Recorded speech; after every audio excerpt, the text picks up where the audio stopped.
Et nous créerons à côté une association qui va soutenir la conférence, qui va la promouvoir, qui va l'aider à vivre. Alors, qu'est-ce qu'il y aura dans cette conférence? Qu'est-ce que nous souhaitons lui donner? Eh bien, on y réfléchit encore, et puis des groupes nous renvoient leurs propositions, ce qui veut dire que je peux pas vous dire des choses qui n'ont pas encore été confrontées à ce que les groupes ont envie de dire.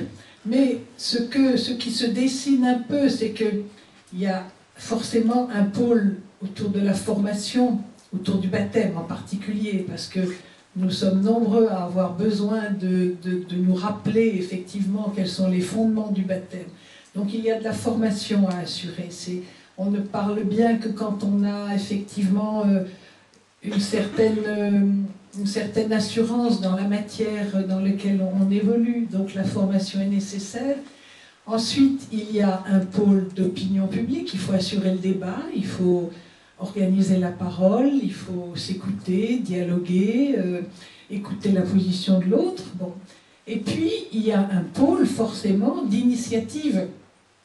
Et là, je pense que un petit peu à la manière dont ça s'est pratiqué dans le monde, dans la société civile, il faudrait que la conférence abrite des initiatives pendant 6 mois, 1 an, 2 ans, qu'elle les fasse un petit peu mûrir, un petit peu comme une grossesse, voilà, je tiens l'image, un petit peu ça, et puis qu'elle enfante une initiative qui se teste, et puis quand elle pourra, elle volera de ses propres ailes, elle créera une association et elle se séparera.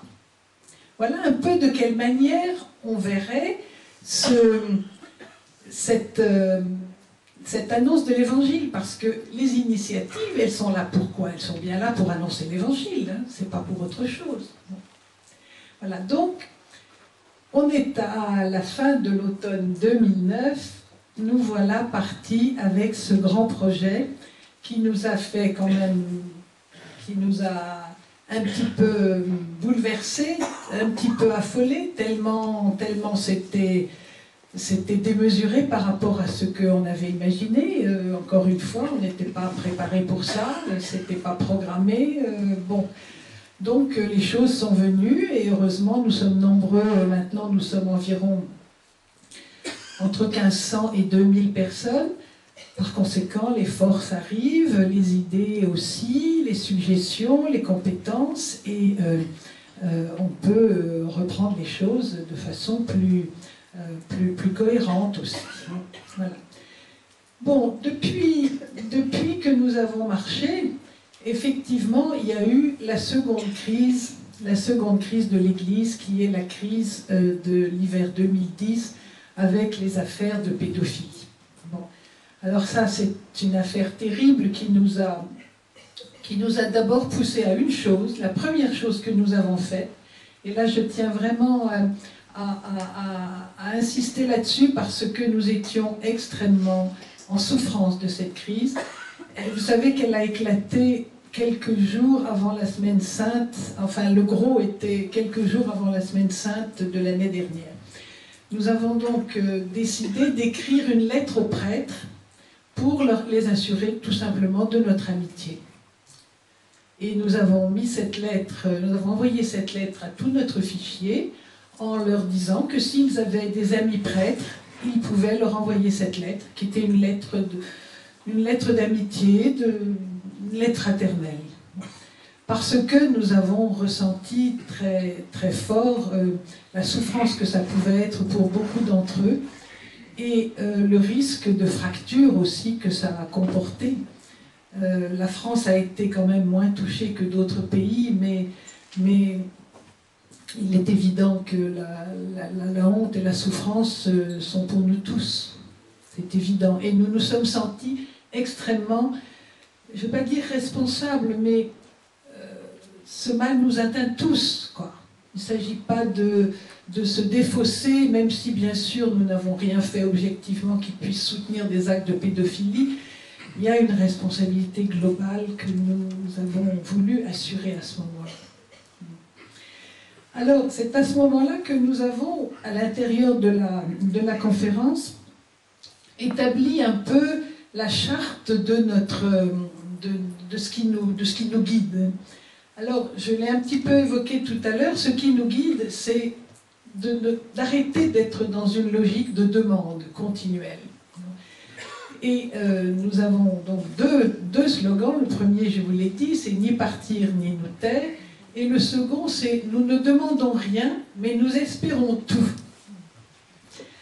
Parole qui est assez difficile à comprendre et qui a soulevé des objections. Mais enfin, vous ne demandez rien, mais alors qu'il y a tant de choses à demander. Vous connaissez les 4 sujets classiques de doléances des catholiques, c'est la question de la gouvernance, la question des femmes, la question de l'ordination d'hommes mariés et la question des divorcés remariés. Ces 4 sujets-là sont les sujets qui reviennent très souvent dans les synodes, plus maintenant puisqu'on a décidé qu'ils en seraient écartés, donc la question se règle toute seule, mais c'était les plaintes qui revenaient dans les synodes régulièrement. Donc, nous dire que nous ne demandons rien, que nous ne franchirons pas la ligne jaune et que nous ne demanderons rien sur ces sujets chauds, c'était une décision difficile. Et ça nous a valu beaucoup d'incompréhension de la part de certains qui nous rejoignaient. Dans les gens qui nous ont rejoints sont venus des gens en souffrance qui avaient effectivement envie d'en découdre avec une institution dans laquelle ils ne se reconnaissaient plus. Et nous avons passé beaucoup de temps à écouter ces gens et à essayer de leur dire que nous n'allions pas entrer dans cette logique de revendication, mais dans une logique de construction. C'est pour ça qu'il est important d'avoir des projets. Vous savez, la déprime catho, c'est quelque chose qui a fait du mal.